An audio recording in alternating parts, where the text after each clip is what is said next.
Olá, meu nome é Paulo Seleguin e eu sou professor aqui na USP de São Carlos, onde eu dou aula para alunos de diferentes cursos de engenharia e, em particular, para engenharia aeronáutica. Este é o primeiro vídeo dedicado aos fundamentos e às técnicas da engenharia aeroespacial. E nós vamos começar por um tema sobre o qual tenho recebido muitos questionamentos, tanto em sala de aula quanto aqui no canal. São os motores para aplicações aeroespaciais. E você conhece as diferentes tecnologias de propulsão e em que condições elas podem ser aplicadas em um foguete? Obviamente, eu não vou fazer um tratado extensivo sobre esse assunto, mas, grosso modo, a gente pode dizer que essas tecnologias de propulsão podem se classificar em motores aspirados, ou seja, aqueles mais adequados a aplicações aeronáuticas, e os motores não aspirados, estes sim adequados às aplicações aeroespaciais. Dentre os motores não aspirados, podemos encontrar os motores químicos com propelentes líquidos, ou seja, os liquid fuel rockets, os motores químicos com propelentes sólidos, ou os solid fuel rockets, ainda os motores monopropelentes, e um exemplo bom desse tipo de aplicação são os foguetes termonucleares, e por fim, os motores iônicos, ou os ion propulsion rockets. Nesse vídeo, eu vou falar sobre todos esses tipos de motores, mas eu quero detalhar um pouco mais os motores químicos, devido aos grandes e contínuos avanços obtidos recentemente. A verdade é que praticamente toda semana surge novidade, e para a gente poder acompanhar essas novidades é importante, se não fundamental, termos uma bagagem teórica mínima nesse assunto. No motor aspirado ou não aspirado, a força de propulsão é gerada por meio de uma reação química, geralmente uma reação de combustão entre um combustível e um comburente, e na grande maioria dos casos, o oxigênio. Nos motores aspirados, o combustível é armazenado em um reservatório embarcado e o comburente é aspirado do ar atmosférico, daí a denominação motor aspirado. Os motores não aspirados, ao contrário, carregam tanto o combustível quanto o comburente em reservatórios embarcados. E isto é assim porque os foguetes projetados para serem lançados ao espaço devem operar no vácuo, onde obviamente não há possibilidade de obter oxigênio ou qualquer outro comburente. É o caso do SLS da NASA mostrado aqui no canto à esquerda, no qual os boosters laterais são movidos a propelentes sólidos e o propulsor central possui motores a propelentes líquidos. Nos motores a propelente sólido, o combustível e o comburente são previamente misturados, formando uma espécie de pasta que pode ser moldada no corpo do foguete, exatamente como se faz num busca-pé ou outros fogos de artifício. O combustível, ao reagir com o comburente, na fase sólida, gera gases de combustão que escoam por um canal central até o bocal convergente divergente, onde eles são acelerados a velocidades que podem ultrapassar 3.000 ou chegando até a 4.000 metros por segundo, por exemplo. E este canal central pode possuir uma geometria especial destinada a facilitar a expulsão dos gases de combustão. A principal característica desse tipo de motor é que, uma vez iniciada a combustão, não é mais possível controlá-la ou mesmo interrompê-la. Isso faz com que os motores a propelente sólido sejam adequados para a utilização apenas no lançamento do foguete, porque, apesar de uma baixa eficiência exergética, ou seja, a eficiência de conversão da energia química em energia mecânica, esse tipo de motor é capaz de gerar forças propulsivas extremamente elevadas. E é exatamente isso do que se precisa no lançamento, quando toda a massa do foguete deve ser acelerada a partir do repouso. E ao contrário do motor a propelente sólido, que é na verdade uma espécie de busca-pé gigante, os motores a propelentes líquidos podem ser controlados e por isso são muito mais complexos. Vamos então ver quais são os principais componentes de um motor químico de propelentes líquidos. Começando aqui pela esquerda, a gente tem os reservatórios de combustível e comburente, as bombas, uma câmara de combustão e o bocal convergente divergente. No caso aqui das bombas, ou as turbobombas, como a gente costuma denominar, elas são necessárias justamente porque a pressão na câmara de combustão é bastante alta.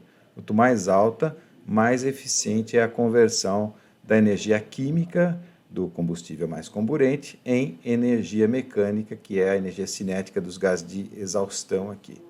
Essas pressões, elas têm alcançado valores aí de 100, 200 e quase 300 bar, no caso, por exemplo, do Raptor da SpaceX. Eu vou mostrar isso mais adiante.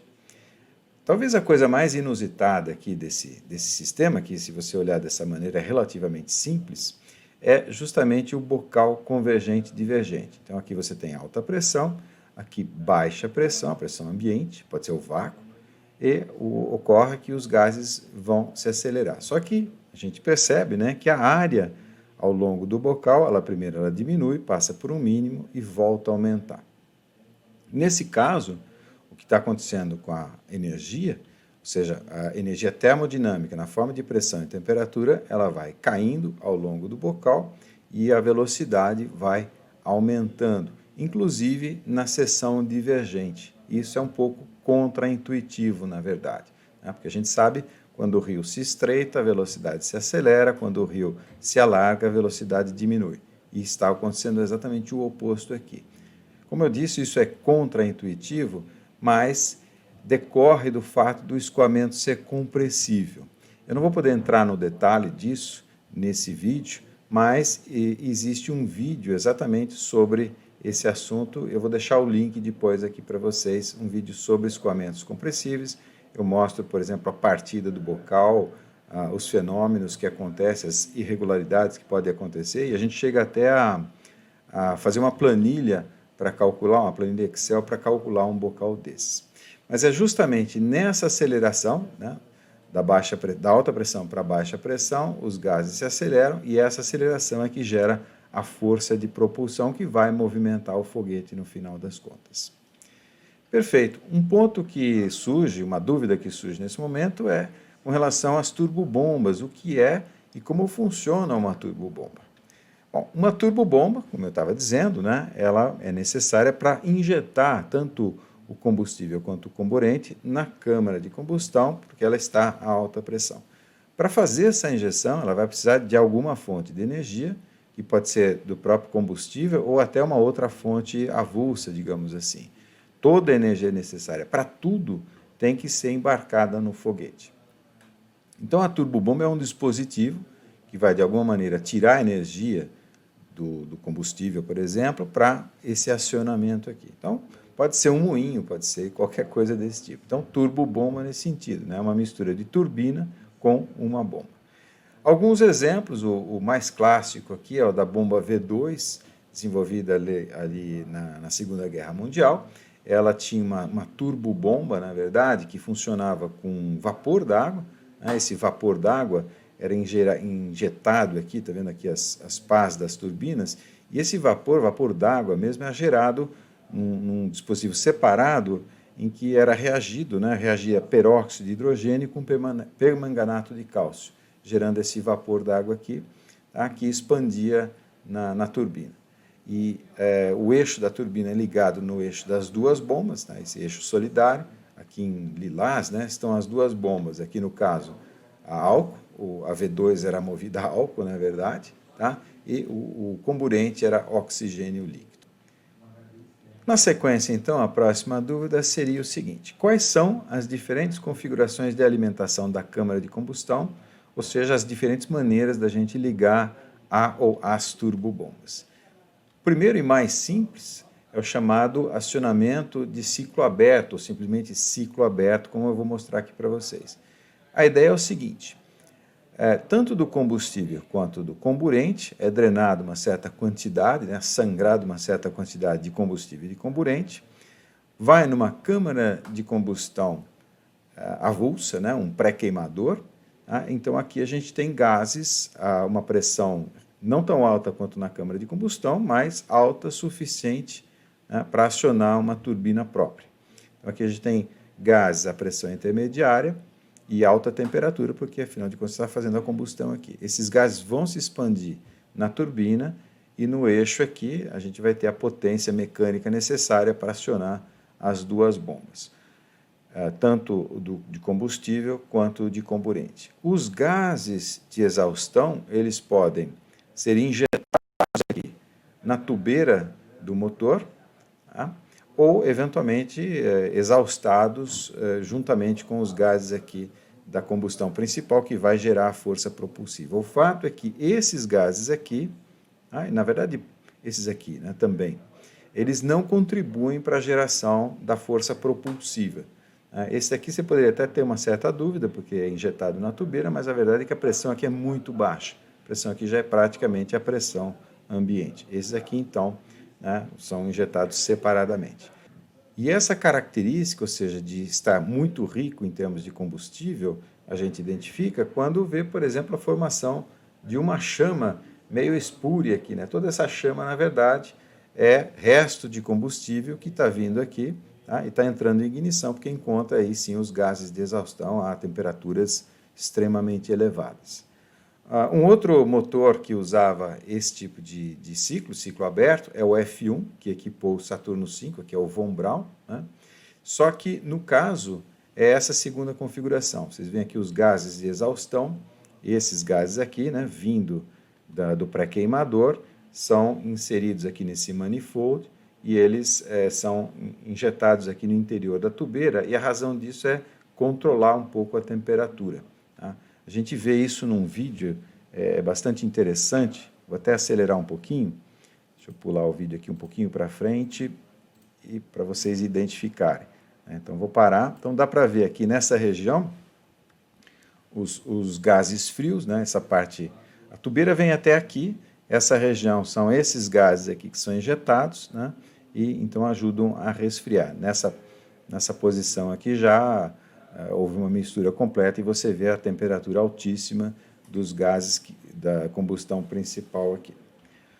Uma outra possibilidade é o ciclo fechado com diluição de comburente, ou seja, rico em comburente, né?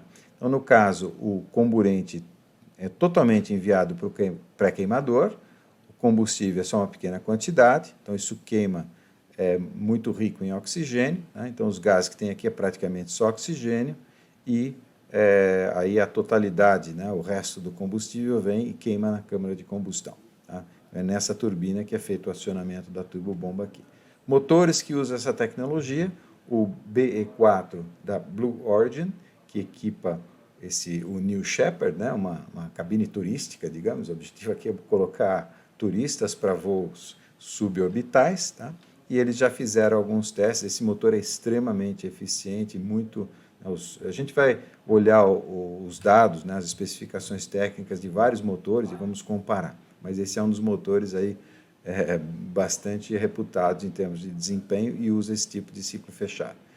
Uma outra possibilidade de ciclo fechado, ou parcialmente fechado, é usar a diluição com o combustível. Então, é o contrário, né? Então, todo o combustível é enviado para o pré-queimador, né? Então, a diluição é feita com o combustível e apenas uma pequena parte do comburente é que vem aqui para o queimador, tá? Então, feita a combustão, aqui é praticamente só combustível e um pouquinho de gases de combustão aqui do pré-queimador, que aí juntando com o comburente na câmara de combustão, reage, né, e gera os gases de exaustão aqui, tá?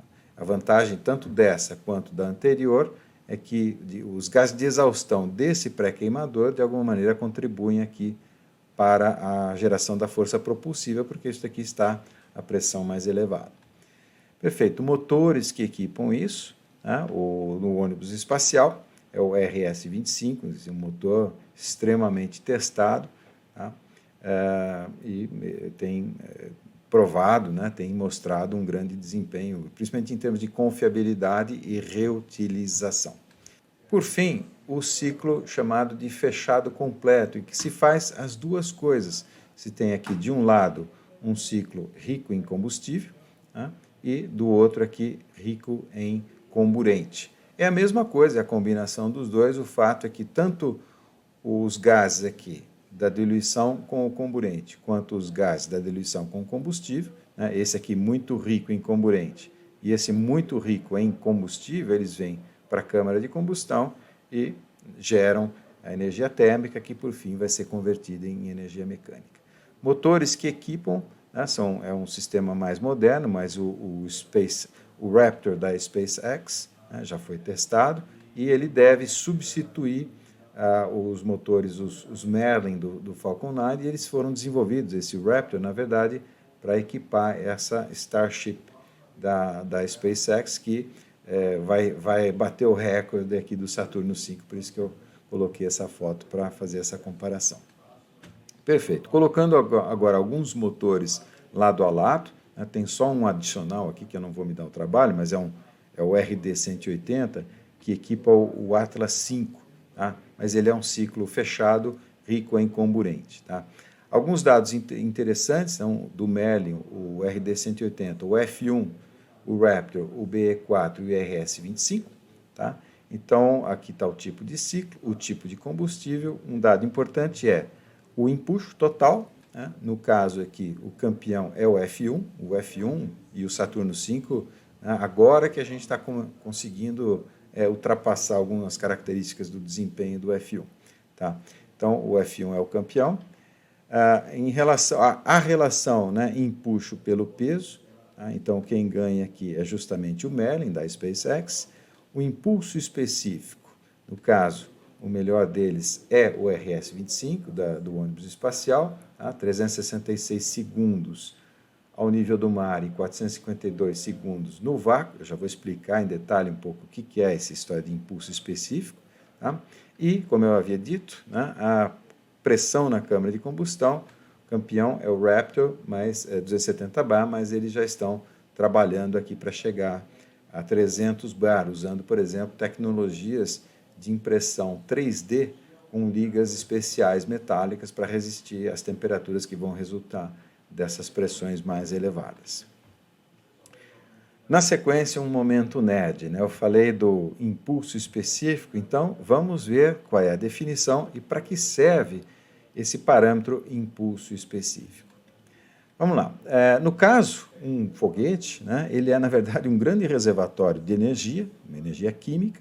Aqui, então, o Falcon Heavy e o ônibus espacial, né, essa parte que eu coloquei porque, no caso do ônibus, a carga útil é o ônibus, né, e os tanques de combustível estão lá atrás. No caso do Falcon Heavy, a carga útil vem aqui em cima, e que você tem os boosters e o corpo central. Né. No caso, então, o que se deseja é converter toda essa energia química no motor, né, converter essa energia química numa força propulsiva. Quem faz isso é o motor, e essa força propulsiva vai, na verdade, aumentar a energia mecânica total da carga útil. Ela vai estar numa grande altitude, né, 100, 200 km de altitude, e a velocidades que vão a dezenas de quilômetros por segundo, depende um pouco da órbita. Né. Mas então, esse processo de conversão de energia química em energia mecânica, através da força propulsiva, é esse que se deseja que seja o mais eficiente possível.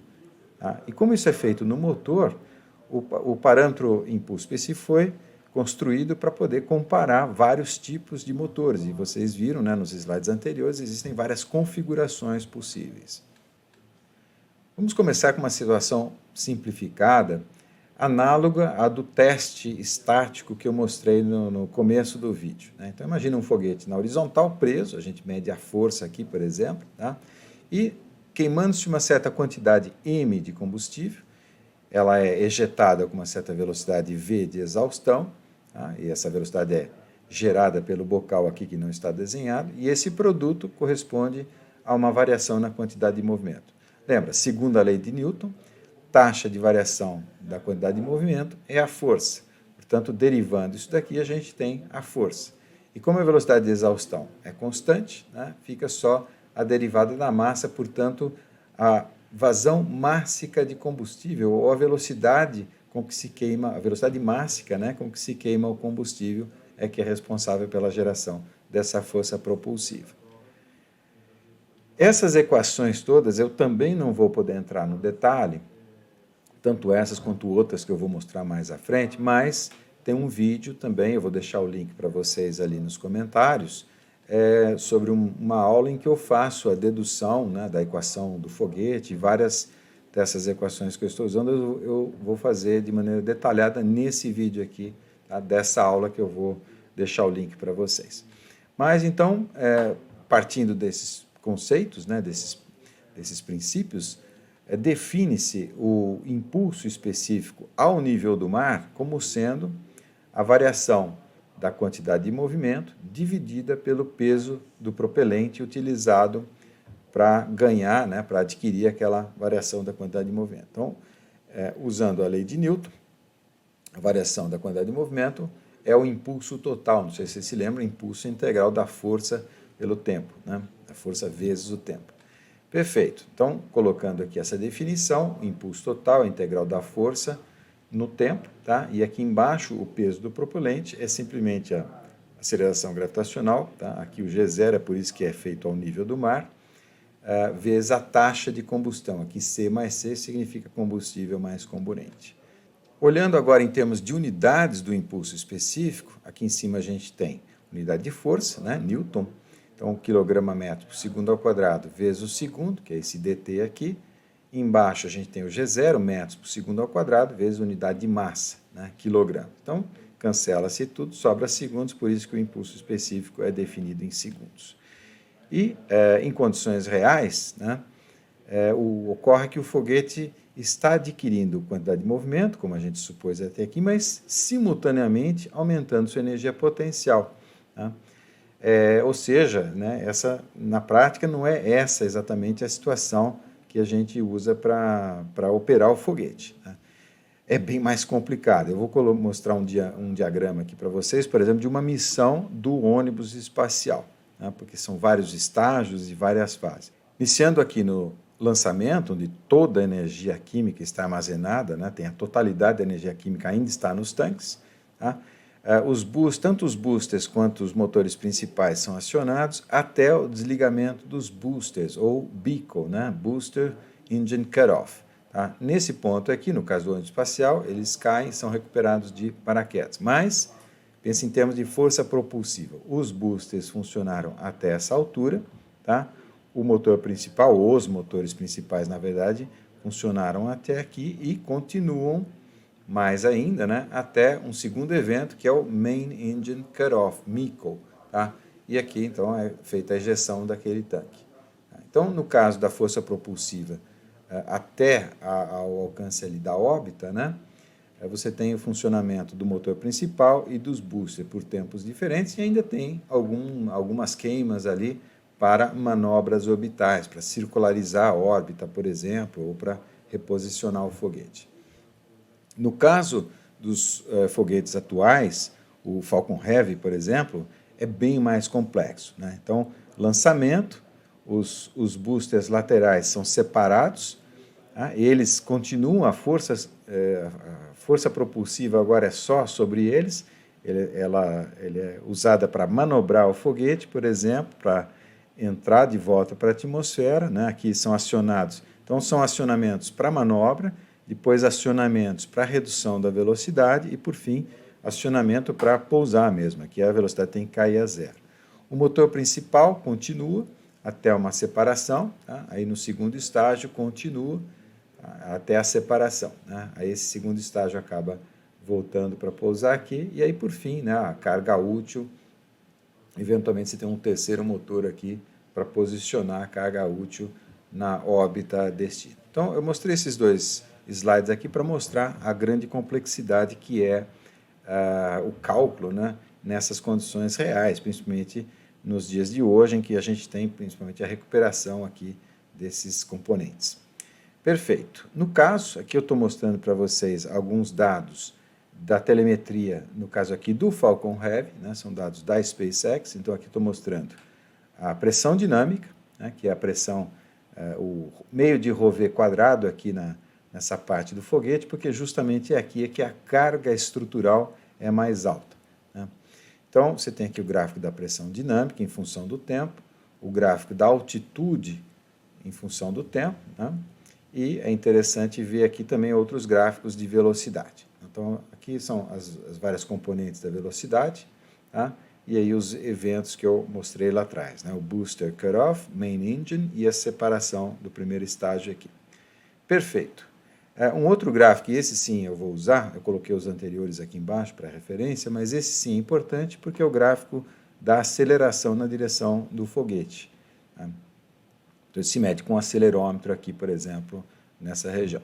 Então, você vê que interessante que logo na partida você parte a 100% da potência, depois diminui um pouquinho a potência, porque é para passar essa região aqui, pode ver que isso ocorre um pouco antes de 50 segundos, vou até voltar um slide, né? Então, um pouco antes de 50 segundos você tem o máximo de pressão dinâmica. Então, um pouquinho antes ali você diminui a velocidade, né? Diminui a velocidade de queima, aquele dm/dt, né? Diminui para passar esse momento, porque justamente é aqui que você tem a máxima carga estrutural sobre todas, né, essas conexões aqui. Então, pode haver um problema. Então, passado esse momento, tá, isso tem a ver com a variação da densidade do ar atmosférico, na medida que ele vai ganhando altura aqui. Tá? Passado esse momento, chamado de max Q ou max Q, né, Q é a pressão dinâmica, a letra que a gente usa para designar a pressão dinâmica.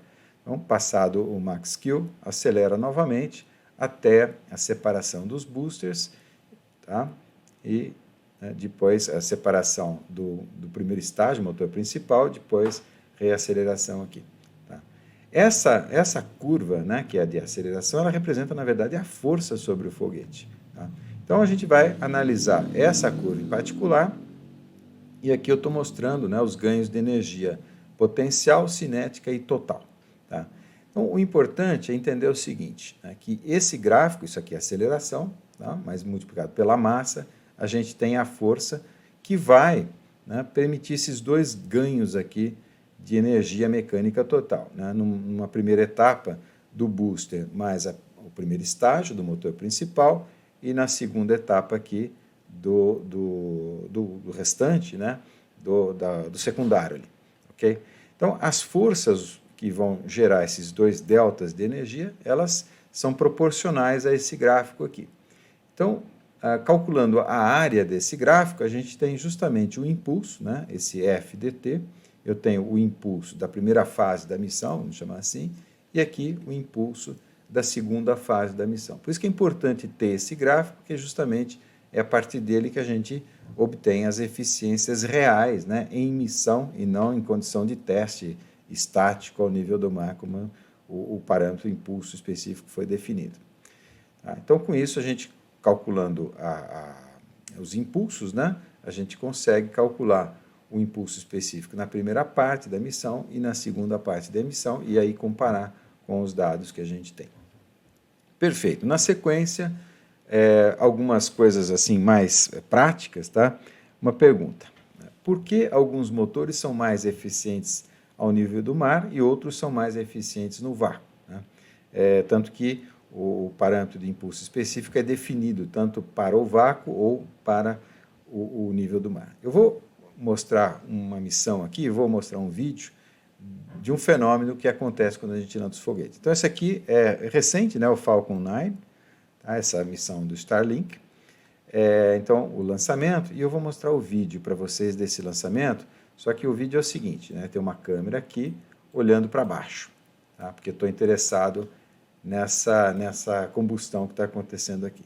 Então, está lá, né, vamos começar o vídeo, certo? E eu vou mostrar aqui, tá, aquela câmara, aqueles gases de exaustão. Estou desenhando em cima para, mais ou menos, tentando mostrar o limite dessa chama.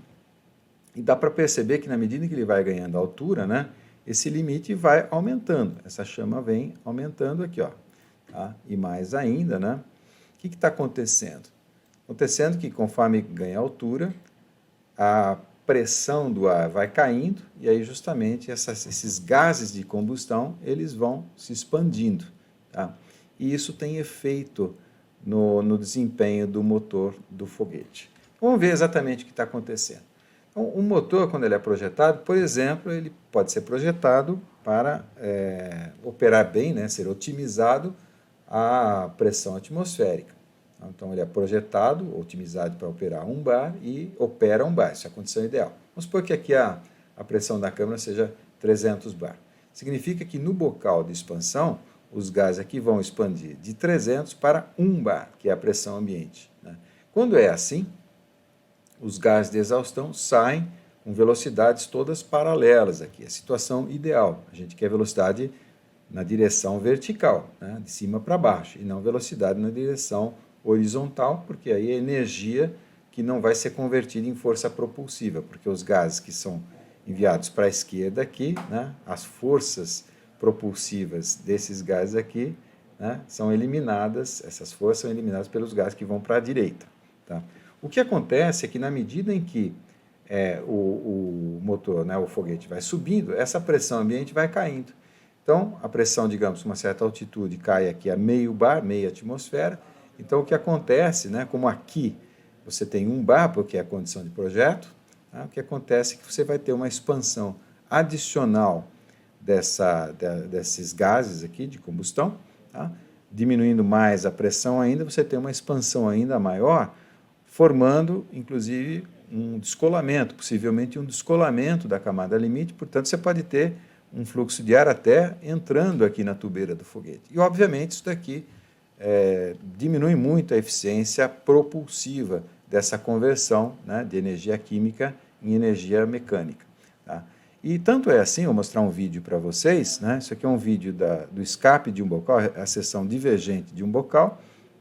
Você tem aqui a onda de choque, né? Essa onda de choque é onde você tem Mach igual a 1, isso tinha que estar acontecendo ali na garganta, tá? Mas você tem aqui também descolamento, olha, bem intenso agora esse descolamento por causa de uma expansão muito abrupta. Então, isso é o que acontece quando você opera um bocal numa condição diferente daquela para a qual ele foi projetado. Então, você tem perda de eficiência, né? Então, você reconhece, na verdade, quando um motor é otimizado para o vácuo ou para a pressão ambiente, né, pelo tamanho e geometria da tubeira.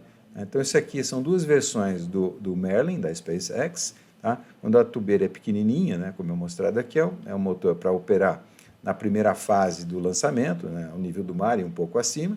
Tá? E o motor que equipa ali a carga útil, né, eventualmente para posicionar a carga útil na órbita final, ele vai ter uma tubeira bem longa, né, para permitir aquela expansão dos gases, como eu havia mostrado nos slides anteriores.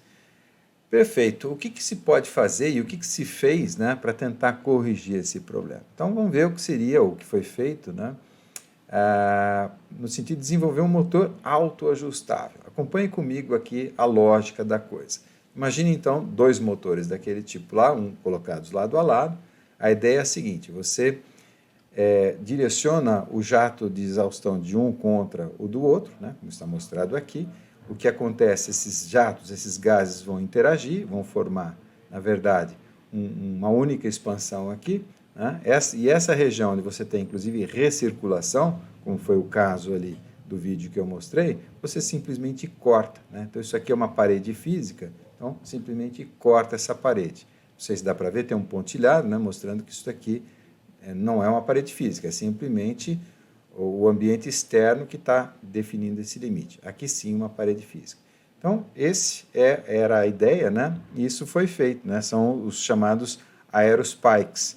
Você tem esse de geometria toroidal, que tem uma simetria de rotação, ou, eventualmente, um motor aerospike linear ou estrudado, né? Que é essa geometria aqui é deslocada horizontalmente. Então, são os aerospikes lineares e os toroidais.